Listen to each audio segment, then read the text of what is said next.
నమస్కారం ETV news కి స్వాగతం ముందుగా ముఖ్యాంశాలు తెలంగాణలో ఎంసెట్ టెట్ వాయిదా ప్రైవేటు కళాశాలల సహాయ నిరాకరణపై కేసీఆర్ ఆగ్రహం బెదిరింపులకు తలొగ్గి తనిఖీలు ఆపబోమని స్పష్టీకరణ ఆంధ్రప్రదేశ్లో నేడు ఎంసెట్ పరీక్షకు ఏర్పాట్లు పూర్తి నిమిషం ఆలస్యమైనా అనుమతించబోమన్న అధికారులు నీట్పై సుప్రీంను మినహాయింపు కోరతామన్న గంట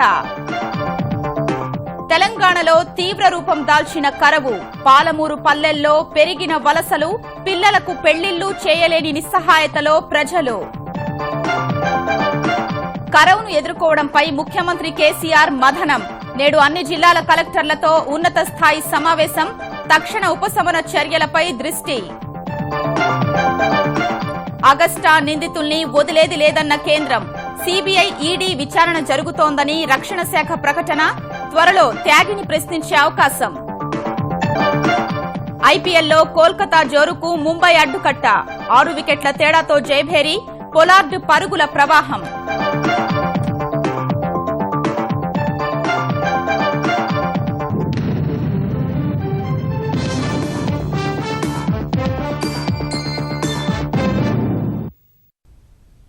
పోలీసులు విజిలెన్స్ తనిఖీలకు వ్యతిరేకంగా ప్రైవేట్ యాజమాన్యాలు సహాయ నిరాకరణ చేసిన నేపథ్యంలో తెలంగాణ ప్రభుత్వం ఎంసెట్తో పాటు టెట్ను వాయిదా వేసింది ప్రభుత్వ విద్యాలయాల సహకారంతో నిర్వహణకు ఏర్పాట్లు చేయాలన్న ముఖ్యమంత్రి కేసీఆర్ ప్రైవేటు యాజమాన్యాలకు తలొగ్గేది లేదని తేల్చి చెప్పారు తనిఖీలు కొనసాగిస్తామని స్పష్టం చేశారు తెలంగాణ ప్రభుత్వం ప్రైవేటు విద్యాసంస్థల్లో అవకతవకలు నిబంధనలు పాటించని బోగస్ కళాశాలలపై కఠిన చర్యలు తీసుకునే లక్ష్యంతో చేపట్టిన విజిలెన్స్ తనిఖీలు మే 1న జరగాల్సిన టెట్ 2న జరగాల్సిన ఎంసెట్ వాయిదాకు దారితీశాయి తనిఖీలకు నిరసనగా సహకరించబోమని యాజమాన్యాలు మొండికేస్తున్నందున ఈ నిర్ణయం తీసుకున్న ప్రభుత్వ విద్యాలయాలు సిబ్బంది సహకారంతోనే ముందుకెళ్లాలని నిర్ణయించింది ఈ మేరకు తనను కలిసిన ఉప ముఖ్యమంత్రి కడియం శ్రీహరికి స్పష్టంగా చెప్పిన కేసీఆర్ మే 20లోగా 2 పరీక్షల నిర్వహణకు తేదీలు ప్రకటించాలని ఆదేశించారు విద్యార్థులు తల్లిదండ్రులు ఎలాంటి ఆందోళనకు గురికావాల్సిన అవసరం లేదన్న కేసీఆర్ విద్యా ప్రమాణాల పెంపే లక్ష్యంగా తలపెట్టిన తనిఖీలు ఆపే ప్రసక్తే లేదని స్పష్టం చేశారు ఈ విషయంలో ప్రైవేటు విద్యాసంస్థలు తప్పుడు ప్రచారం చేస్తున్నాయని ఆగ్రహం వ్యక్తం చేసిన కేసీఆర్ పుట్టగొడుగుల్లా పుట్టుకొస్తున్న బోగస్ విద్యాసంస్థల ఏరివేతకు కృతనిశ్చయంతో ఉన్నామని స్పష్టం చేశారు విద్యాసంస్థల పర్యవేక్షణ బాధ్యత ప్రభుత్వం కాకుంటే మరెవరు తీసుకుంటారని ప్రశ్నించారు తనిఖీలు చేయవద్దని డిమాండ్ చేయడం ఎంతవరకు సమంజసమని ప్రశ్నించారు తనిఖీలను వ్యతిరేకిస్తూ టెట్ ఎంసెట్ నిర్వహణకు సహకరించబోమన్న ప్రైవేటు విద్యాసంస్థల నిర్ణయం శోచనీయమన్న కేసీఆర్ వారి బెదిరింపులకు లొంగేది లేదని తేల్చి చెప్పారు విద్యా వ్యవస్థను నీరుగార్చేలా ప్రవర్తిస్తున్న ప్రైవేటు విద్యాసంస్థల తీరుపై విచారణ జరిపించాలని కడియం శ్రీహరిని ఆదేశించారు తనిఖీల్లో అనేక సంస్థలు భాగస్వాములుగా ఉంటాయని థర్డ్ పార్టీగా బిట్స్ పిలాని ట్రిపుల్ ఐటీ లాంటి సంస్థలుంటాయని పేర్కొన్నారు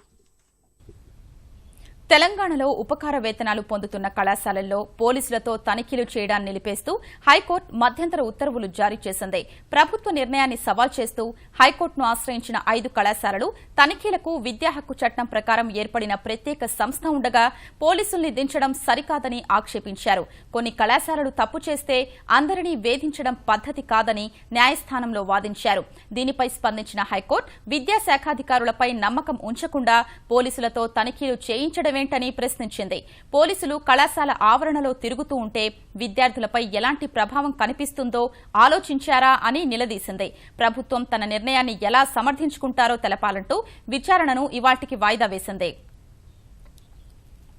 మరోవైపు ఆంధ్రప్రదేశ్లో ఎంసెట్ యథావిధిగా జరగనుంది ఉదయం 10 నుంచి మధ్యాహ్నం 1 గంట వరకు ఇంజనీరింగ్ మధ్యాహ్నం 2:30 నుంచి 5:30 గంటల వరకు వ్యవసాయ వైద్య విద్యా విభాగాల్లో పరీక్షా నిర్వహణకు సర్వం సిద్దం చేసినట్లు అధికారులు తెలిపారు ఆంధ్రప్రదేశ్లో 494 తెలంగాణలో 52 పరీక్షా కేంద్రాలు ఏర్పాటు చేసిన అధికారులు 1 నిమిషం ఆలస్యమైనా పరీక్షకు అనుమతించబోమని స్పష్టం చేశారు మాస్ కాపీయింగ్ హైటెక్ కాపీయింగ్ కు తావివ్వకుండా చేతి గడియారాలతో పాటు ఎలాంటి ఎలక్ట్రానిక్ పరికరాల్ని అనుమతించబోమని ప్రతి పరీక్షా కేంద్రంలోనూ గోడ గడియారం ఏర్పాటు చేసినట్లు వివరించారు నీట్పై సుప్రీం తీర్పు నేపథ్యంలో ఎలాంటి ఆందోళనకు గురికాకుండా ప్రశాంతంగా పరీక్షలు రాయాలని ఆంధ్రప్రదేశ్ మానవ వనరుల శాఖ మంత్రి గంటా శ్రీనివాసరావు సూచించారు ఎంసెట్ తర్వాత నీట్పై న్యాయ నిపుణుల సలహా ప్రకారం ముందుకెడతామని తెలిపారు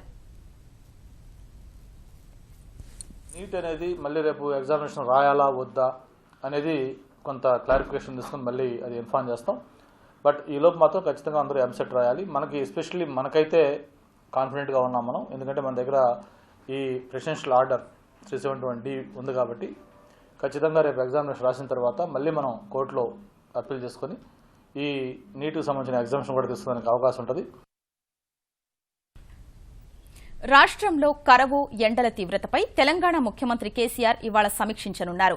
అన్ని జిల్లాల కలెక్టర్లు, ఉన్నతాధికారులతో హైదరాబాద్లో సమావేశం కానున్న ఆయన వడగాల్పుల జాగ్రత్తలపై విపత్తు నిర్వహణా శాఖ రూపొందించిన ప్రణాళిక అమలు, మే నెలలో తాగునీటి అవసరాలు, సరఫరాను సమీక్షిస్తారు. వడదెబ్బ మృతుల కుటుంబాలకు ప్రస్తుతం ఇస్తున్న 50,000 రూపాయల పరిహారం పెంపుపైన నిర్ణయం తీసుకునే అవకాశాలున్నాయి. ఇదే సమయంలో 231 కరవు మండలాల్లో పంట నష్టపోయిన రైతులకు పెట్టుబడి రాయితీపై నిర్ణయం ప్రకటించే అవకాశాలున్నాయి. రాయితీ కింద విత్తనాలు, ఎరువులు అందించడం, పత్తికి ప్రత్యామ్నాయ పంటల సాగు, రుణాల రీషెడ్యూల్ అంశాలపైన చర్చిస్తారు. పశుగ్రాస సరఫరాపైన సమాలోచనలు జరుపుతారు. మిషన్ కాకతీయ, భగీరథ, హరితహారం పథకాల పురోగతిపై జిల్లాల వారీగా కేసీఆర్ ఆరా తీయనున్నారు. తెలంగాణలోని అన్ని మండలాల్ని కరవు మండలాలుగా ప్రకటించాలని రాజకీయ ఐకాస అధ్యక్షుడు కోదండరాం మరోసారి డిమాండ్ చేశారు. హైదరాబాద్ సుందరయ్య విజ్ఞాన కేంద్రంలో జరిగిన కరవు పరిస్థితులపై సమాలోచనల సమావేశానికి హాజరైన ఆయన రాష్ట్రంలో ఉపాధి హామీ పని దినాలు పెంచి కరవు భత్యం ఇవ్వాలన్నారు. త్వరలో గవర్నర్ను కలిసి కరవు పరిస్థితి వివరించడంతో పాటు రాష్ట్ర స్థాయి దీక్ష లేదా ధర్నా చేస్తామని, మే నెల 9న మండల కేంద్రాల్లో వంటా వార్పు నిర్వహిస్తామని కోదండరాం వివరించారు. కరువు నివేదికను బహిర్గతం చేయాలి. తర్వాత కరువు మాన్యువల్ని సవరించాలి. అది తక్షణం కాకపోయినా దానిపైన సీరియస్గా దృష్టి పెట్టి వాస్తవికమైనటువంటి ఒక అంచనా రావటం కోసం అయితే ఇప్పుడున్న మాన్యువల్ చాలదు, కరువు మాన్యువల్ని సవరించాలి అనేది డిమాండ్స్గా వచ్చినాయి సార్. తెలంగాణ ఎదుర్కొంటున్న కరవు, రైతాంగ ఇబ్బందులపై ఖమ్మం తెరాస ప్లీనరీలో ఎలాంటి చర్చ జరగకపోవడం బాధాకరమని సిపిఐ జాతీయ ప్రధాన కార్యదర్శి సురవరం సుధాకర్ రెడ్డి ఆక్షేపించారు.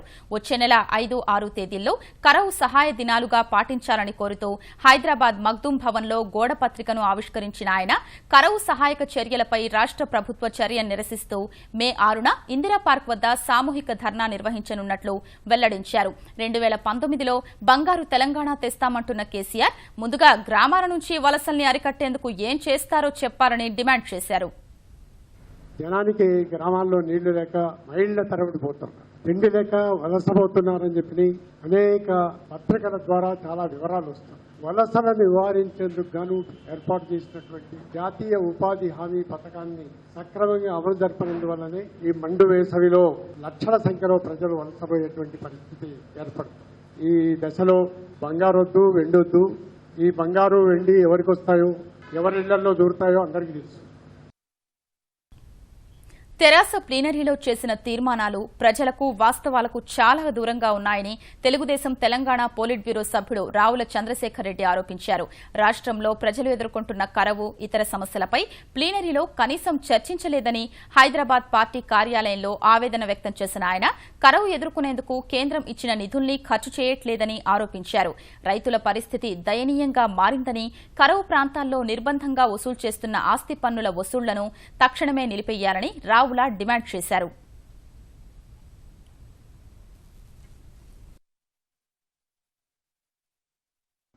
ఈ ప్లీనరీ సమావేశం సందర్భంగా జనం ఏం ఎక్స్పెక్ట్ చేశారంటే వాళ్ళ కరువు గురించి, కష్టాల గురించి ఏదైనా చర్చిస్తారు, నిర్దిష్టంగా ఏదైనా కార్యాచరణ ప్రణాళిక ప్రభుత్వ పరంగా ఉంటుందని ఆశించిన వాళ్ళందరికీ భంగపాటే. ఒక్క టీఆర్ఎస్ పార్టీ మాత్రం రాష్ట్రంలో కరువు లేదు అని చెప్పి చాలా సంబరంగా ప్లీనరీ జరుపుకుంది. ముఖ్యమంత్రి గారు మాట్లాడిన విధానం కూడా కరువు గురించి ఒక్క సెంటెన్స్ కూడా ఎక్కడ చెప్పిన పాపాన పోలే. ప్రభుత్వ ఆలోచన విధానం చూస్తే కరువుకు కనీసం సమీక్ష కూడా చేయలే ఇప్పటి వరకు. పాలమూరు జిల్లాలో కరవు తీవ్ర రూపం దాల్చింది. తాగేందుకు నీళ్లు లేక, సాగు చేసేందుకు బోర్లు పనిచేయక ఉపాధి కరువై గ్రామాలు వలసబాట పడుతున్నాయి. కొందరి పెళ్లిళ్లు కూడా నిలిచిపోతున్న దుస్థితి నెలకొంది. తెలంగాణలోని మహబూబ్ నగర్ జిల్లాలో కరువు కరాళ నృత్యం చేస్తోంది. సాగు, తాగునీరు లేకపోవడం వల్ల రైతు కుటుంబాల బతుకులు చిన్నాభిన్నమవుతున్నాయి. భూగర్భ జలాలు పాతాళానికి పడిపోయి బోర్లు నోరెళ్లబెట్టాయి. పంటలు నిలువునా ఎండిపోవడంతో అన్నదాతలు ఆందోళన చెందుతున్నారు. గ్రామాల్లో కనీసం తాగేందుకు కటకటలాడే దుస్థితి నెలకొనడంతో చేసేదేమీ లేక ఉన్న ఊళ్లను, కన్నవాళ్లను వదిలి వలస వెళ్తున్నారు. కోస్గి మండలం పీసీ తండాలో 50 కుటుంబాలు 150 బోర్లు తవ్వుకున్నా నీళ్లు రాకపోవడం వల్ల పొట్టచేత పట్టుకుని ముంబై వెళ్తున్నారు. ఉపాధి పనులు లేకపోవడం వల్ల మరో గత్యంతరం లేదని వాపోతున్నారు. ఇక్కడ నీళ్ళు లేక వ్యవసాయం చేయలేక మొత్తం వలస వెళ్ళిపోయింది. మొత్తం మహారాష్ట్ర ఉపాధి హామీ పని కూడా 2 నెలల నుంచి పేమెంట్ రావట్లేనందుకు బంద్ చేసింది. ప్రజెంట్ అయితే తండలు కూడా మొత్తం ఖాళీ అయిపోయింది. ఒక ముసలి తప్ప ఏమైనా బియ్యం వేసుకురావాలంటే కూడా పిల్లలు కూడా లేరు ఎవరు. కరువు సెగ కళ్యాణాలకు తగులుతోంది. కరువు పరిస్థితుల్లో పెళ్లిడుకొచ్చిన ఆడబిడ్డలకు వివాహం చేయలేక కుటుంబ పెద్దలు కుమిలిపోతున్నారు. చేతిలో చిల్లిగవ్వ లేక వచ్చిన సంబంధాలను వదులుకుంటున్నామని చెప్తున్నారు. నాకు 3 ఎకరాల పొలం ఉంది. వర్షాలు లేక బోర్లు సరిగా లేక 2 సంవత్సరాల నుంచి పంటలు లేవు. నా కూతురు పెళ్లి చేయాలంటే కూడా ఇబ్బంది ఉంది. 4 బోర్లు వేస్తే బోర్లు పేలైనాయి. పంటలే లేవు. సంబంధం వచ్చింది, పైసలు లేక పెళ్లి చేయలేదు. ప్రభుత్వం ఏదైనా ఉపాధి చూపాలని కరువు బాధితులు వేడుకుంటున్నారు. నీటి సంరక్షణే భవిష్యత్ తరాలకు రక్షణ అని ఈటీవీ ఈనాడు సుజలాం సుఫలాం సదస్సుల్లో వక్తలు అభిప్రాయపడ్డారు. ఇంటింటా ఇంకుడు గుంతలతో వర్షపు నీటిని భూమిలోకి ఇంకించి కరవును జయిద్దామని పిలుపునిచ్చారు.